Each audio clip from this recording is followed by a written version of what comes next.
বন্ধুরা, আজ অনেক দিন পর আমি আপনাদের সামনে চলে আসছি। পুজোতে আমি কোনো ব্লগ দিতে পারি নাই, কারণ ছিলাম বাবার বাড়িতে। ওইখানে বাবার বাড়িতে পুজোই ছিল, ওইখানে ছিলাম। ওইখানে থাকার কারণে আমরা ভাই বোন সবাই এবছর এসেছি। এবছর বলতে মানে আমরা তো সব ভাই বোন বাইরে, শুধু 4জন বোন আমরা আছি, আর ভাইরা আছে। তা ভাইরাই পূজা করে, কারণ বাবা মা তো আর বেঁচে নেই।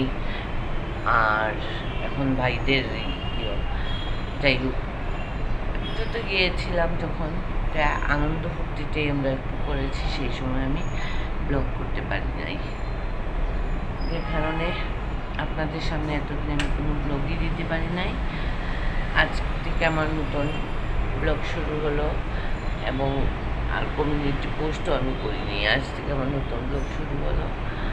আপনারা দেখতে থাকুন, ভালো লাগলে একটা লাইক, কমেন্ট, সাবস্ক্রাইব করবেন। আমার যা কাজ আছে, আর ওইখানে তো কাজকর্ম করার কোনো নেই, যেটুকু আছে আমি করি। আমি ডেইলি বেসিকে যখন দিচ্ছি, সেই হিসাবে দেখতে থাকি। এখন সকালের চাটা খেয়ে নিব। আমি দরজা জানালা সব কিছু খুলে এখন রান্না করে আসছি। এসে দেখি দিদি কি জানি অন্ধকারের মধ্যে কি করতেছেন। আচ্ছা, আমি ওনাকে বললাম যে লাইটটা জ্বালিয়ে তো করতে পারো, আমি তো এরকম অন্ধকারে কাজ করতে পারি না। যাই হোক, উনি আমার কথায় অবশ্য জ্বালালেন না। তারপরেও আমি, আমার মেয়ে ঘুমিয়ে আছে, তারপরেও আমি লাইটটা জ্বালিয়ে আছি। চা খাবো, আর চা খেতে খেতে মেয়ে উঠে গেল, আর দিদি কাঁচামরিচ নিয়ে আসছেন ধুয়ে। ওইগুলো আমি বলি যে আগের দিন কাঁচামরিচ ধুয়ে একদম ঝুড়িতে ফ্যানের নিচে রেখে দিবে, তাহলে কাজ করতে আমার সুবিধা হয়, রান্নাবান্না আমার করতে একটু সুবিধা। রান্নার সময় আর ধুতে লাগে না। এগুলা ধুয়ে যদি আমি একটা বক্সের ভিতরে ভরে রেখে দিই, সব কাজেরই একটু সুন্দর সিস্টেমে চললে করা যায়। আমি তো পুজোতে ছিলামও না, অনেক বছর পরে বাবার বাড়িতে পুজোতে গেলাম। হ্যাঁ, সকালে গিয়ে বিকেলে চলে আসতাম, কিন্তু পুজোতে থাকতাম না। আজ 4 বছর পর গেলাম বাবার বাড়িতে। হয়তো এবারেই বাবার বাড়ির শেষ পুজো আমার মনে হচ্ছে, কারণ ভাইরা চলে যাবে। যে ভাইয়ে পুজো করে সে হয়তো চলে যাবে বিদেশ, আর বাকিরা হয়তো এই দায়িত্বটুকু নিতে পারবে না, কারণ একটা দুর্গাপূজা করা মানে একটা বিশাল বড় ব্যাপার। এটা মানে যার বাড়িতে পুজো হয় সেই বলতে পারবে। 5টা দিনের যে নিয়মগুলা, সেইগুলা সবর ধারা মানা সম্ভব না। আর ওই পুজোটা সম্ভব, আমাদের পারিবারিক পুজো সম্ভবত 200 বছরের, প্রায় 200 বছরেরই হবে। যাই হোক, ওই ভাইকে আগে আমি বলছি, ও ছিল জ্যাঠাতো ভাই, ওকে আমি বলছি যে যাবি যখন বিদেশ, আর এখানে তো আর পূজা হবে না, তাহলে একটা পিতলের মূর্তি দুর্গা মার নিয়ে নিস, আর ওইখানে তুই তোর মতো করে পুজো করে নিবি। ও অবশ্য বলছে যে না, ঠিকই বলছিস, ওটা তো আমাদের পারিবারিক পুজো, ওরকম নিজেদের মতো করে হয়। একদিন একটু ঠাকুর এনে, বিদেশ তো ঠাকুর পাওয়া একটু কষ্টকর ব্যাপার। আচ্ছা, যতটুকু নিজে করা যায় ওগুলা করে নেব। তাই আমরা ভাই বোনরা এবার সবাই মানে সবাই বলতে কি যে কয়েকজন আছি দেশে ওরাই গিয়েছি। আর আমার ছোটো বোন তো বাসাতেই থাকে, আর আমি থাকি সিলেটে। ঢাকাতে আর কুমিল্লাতে 2 বোন, আর সিলেট আরেক বোন, 3 বোন। ওই আমরা 4 জন আর 5 জন আমরা গিয়েছিলাম। এবার আমাদের মনে হচ্ছে, ওর কথাবার্তায় মনে হচ্ছে যে এবারই হয়তো শেষ। কারণ এরকম দায়িত্ব নেওয়ার মতো, হ্যাঁ মানুষ ঠিকই ভাই আরও আছে, কিন্তু কেউ দায়িত্ব নিতে পারবে না। তো ও ছেলেমেয়ে যখন বিদেশে, ও তো এখানে থাকলেও চলবে না, ওর তো চলে যেতে হবে। ওই কাজের ফাঁকে ফাঁকে আমি আপনাদের সাথে কথা বলে নিলাম। আর এদিকে দেখেন আমি সকালে টিফিনটাও রেডি করে নিচ্ছি। অনেক দিন পর আমি এইগুলা কাজ করতেছি, কারণ বাবার বাড়িতে গিয়েছি, সেখানে তো কাজকর্ম আমাদের কিছু করতে হয়ও নি। ভাইয়ের বউরাও আছে, ওরাই করেছে, পুজোর যা কিছু সব তারাই করেছে। আমরা বোনরা নাইয়েরই গিয়েছি, নাইয়ের মধ্যেই থেকেছি, খেয়েছি টাইমলি, এইটুকু। আর ব্লগ করার মতো কিছু নেই, ভিডিও করার মতো কিছু নেই। ওরা পূজা করেছে, আমরা ভিডিও কি করব? যাই হোক, এটা কাজের ফাঁকে ফাঁকে আমি আপনাদের সাথে একটু শেয়ার করতেছি আর কি। এখন তো সকালের টিফিন আমি রেডি করে নিলাম, আর টিফিনটা রেডি করে আমি অবশ্য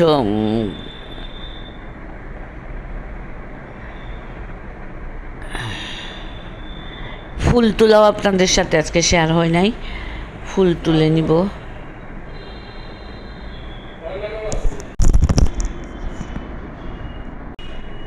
এই টিফিনটা রেডি করে খেয়ে নিব, এরপরে আমি ফুলও তুলে নিয়ে আসছি, সেটাও আমি। আচ্ছা, আমি তো সকালের টিফিনটা রেডি করে রেখে এখন অবশ্য খেয়েও নিব। আর আমি তো আসল ব্যাপার হচ্ছে, আমি বয়সটা তো দিচ্ছি পরে, এই বয়স দিতে দিতে আমার নাতির বেতারের গান গাওয়ার জন্য কাগজটা নিয়ে আসছে, ও বারবার কলিং বেল দিচ্ছে, আমি উঠে গিয়ে এর মধ্যে ওইটা রিসিভ করলাম। যাই হোক, আপনাদের সাথেও শেয়ার করলাম। পৃথিবীতে মানে কষ্ট করলে কেষ্ট পাওয়া যায়। ও 2023 সালেও অ্যাপ্লিকেশন করেছিল, এখন 2025। যাই হোক, আর এদিকে সবজি কাটতে বসছি আমি। কুমড়ো দিয়ে একটা নিরামিষ তরকারি হবে, আর হবে ঝিঙা দিয়ে মাছ দিয়ে তরকারি, আর মুখি দিয়ে। এই মুখিটা আমি কাটবো না, ওইটা দিদিকে বলছি যে তুমি কেটে নিবে। আর চিকেনটা আমি একটু নিজে করেই কাটলাম, কিন্তু খেতে গিয়ে নিজেরই অসুবিধা হলো। আচ্ছা, যাই হোক, সেটাও একটা। আবার ঝিঙে দিয়ে তরকারি, মানে আজকে 3টা তরকারি আমি রান্না করলাম, কারণ উনি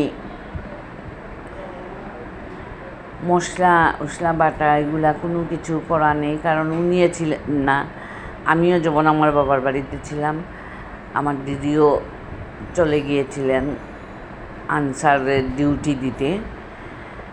আচ্ছা, সে কারণে উনিও আসছেন 2 দিন হলো, যে মশলাগুলো একটু বেটে রাখেননি, তাই রাঁধতে গেলে আজকে সব কিছু করে তারপরে আমি বললাম, না রান্না যেহেতু আমি করি, আমি সবগুলাই রান্না করব, তুমি আর আজকে আমি সবজিও কেটে রাখছি, কারণ উনি খুব স্লো। তা আমার তাতে মনে হয় যে আমি নিজেই করে নেই উনার ইয়ের থেকে। আর এদিকে মাছও টুকরা দেওয়া নয়, ওইটাই টুকরা দিয়ে রাখতেছি। মাছটা টুকরা দিয়ে স্নান করে চলে আসছি ঠাকুর ঘরে। আমার তো ঠাকুর ঘরে ঠাকুরের দেওয়া, যেহেতু আজকে বৃহস্পতিবার, ঘট বসাতে হবে, তাই আমি ঘট বসিয়ে জোগাড় টোকার দিয়ে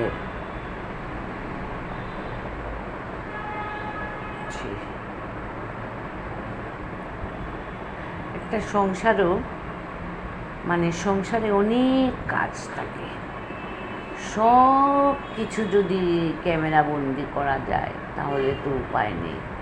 এই যে আমি বাসাতে আসার পর প্রত্যেকটা ঘরে রং করা হয়েছে। আমার প্রতিদেবতা আমাকে বলছেন যে আমি পুজোতে যাওয়ার থাকার আরও কিছু কারণ হলো যে আমার বাসাতে রং করা হয়েছে, ওইটার রঙের গন্ধে আমার অ্যালার্জির সৃষ্টি হয়। এটা আমার প্রতিদেবতা আমাকে বলছেন তুমি 4-5 দিন থেকে তারপরে আসো। কিন্তু আমি তখন বলছি যে আমার ঘরের তো সব কিছুতে রং দিয়ে তোমরা করে নেবে না, কোনো কিছুতেই রং করবে না।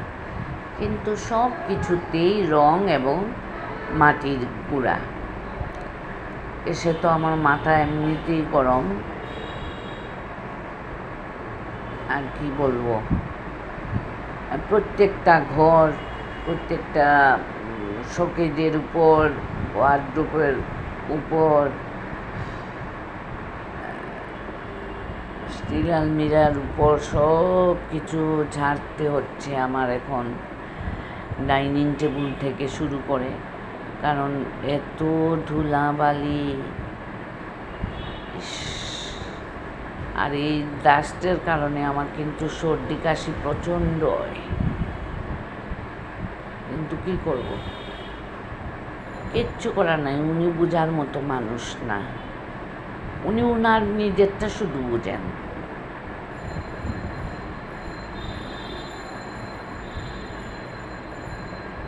তারপরেও আমি আসলে সব কিছু মানিয়ে নিয়ে যাই, বুঝতে দেই না না আমার কষ্ট হচ্ছে, সেটা আমি বুঝতে দেই না। হ্যাঁ, ছেলে বারবার ফোন করে জিজ্ঞেস করে তোমার কোনো অসুবিধা হচ্ছে না, কারণ আমি পুজো বাড়িতে গিয়েছি, নিরামিষ খাচ্ছি, এইগুলাতে আমার খুব বেশি সমস্যা করে। কিন্তু আমি ছেলেকে বলি না, আমার কোনো অসুবিধা হচ্ছে না, তোমরা শুধু শুধু আমার জন্য চিন্তা করিও না। আর এদিকে তো মুখি দিয়ে, মাছের মাথা দিয়ে তরকারি, আর ঝিঙে দিয়ে মাছ দিয়ে দু চুলাতে 2 কড়াইতে বসিয়েছি।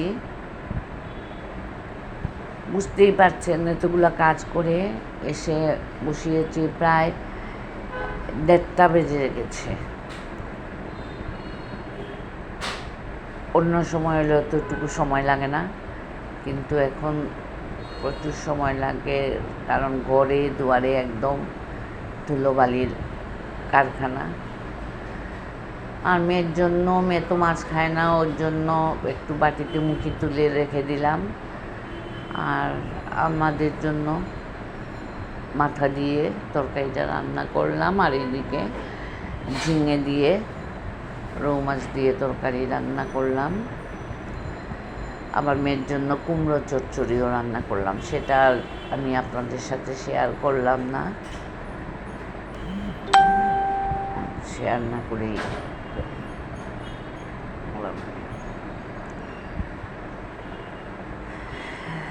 যাই হোক,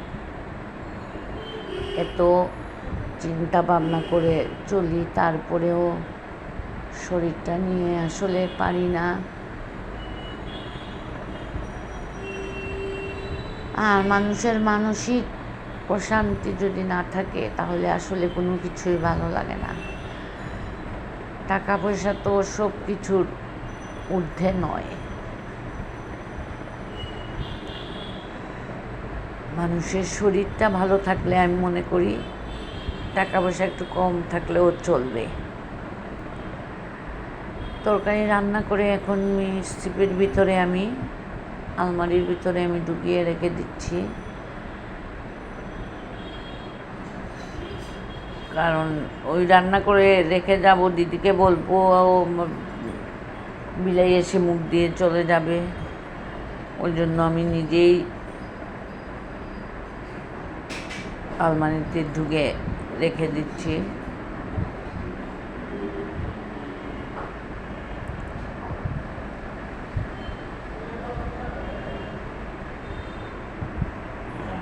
আর জানলার সাইড দিয়ে আমার ঘরের রংটা চেঞ্জ করা হয়েছে।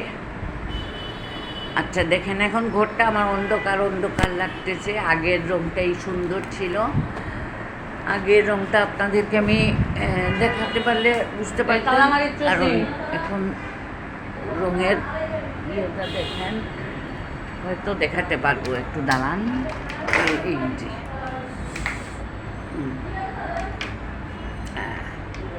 এই আগের রংটা এই ছিল, আর এখনের রংটা হয়েছে এই দেখেন। কিন্তু ওইটা ঘরের ভিতরে থাকলে অন্ধকার অন্ধকার, লাইটটা জ্বালাতে লাগে, আর ওই রংটা থাকলে জ্বালাতে লাগতো না। এটা যাই হোক, আমি ছিলাম না, উনি উনার মতো করে রং করেছেন, আরও অনেক কিছু করেছেন, আমাকে একবারও বলেননি। আচ্ছা যাই হোক, সেটা নিয়ে আমার কোনো আক্ষেপ নাই। আজকের মতো আমি আমার ব্লগটা এখানেই শেষ করছি। আপনাদের যদি ভালো লাগে তাহলে একটা লাইক, কমেন্ট, সাবস্ক্রাইব করবেন। আর সাবস্ক্রাইব করতে তো কোনো টাকা পয়সা খরচ করতে হয় না। এখানেই শেষ করলাম। দুপুরে রান্নাবান্না করলাম, দুপুরের খাওয়া দাওয়াও করলাম। আর রাত্রের খুব একটা বেশি আমার কাজকর্ম থাকে না, তাই রাতের ভিডিওটা আমি ব্লগটা আমি করতে পারি না। যখন কাজকর্ম থাকে তখন আমি করি।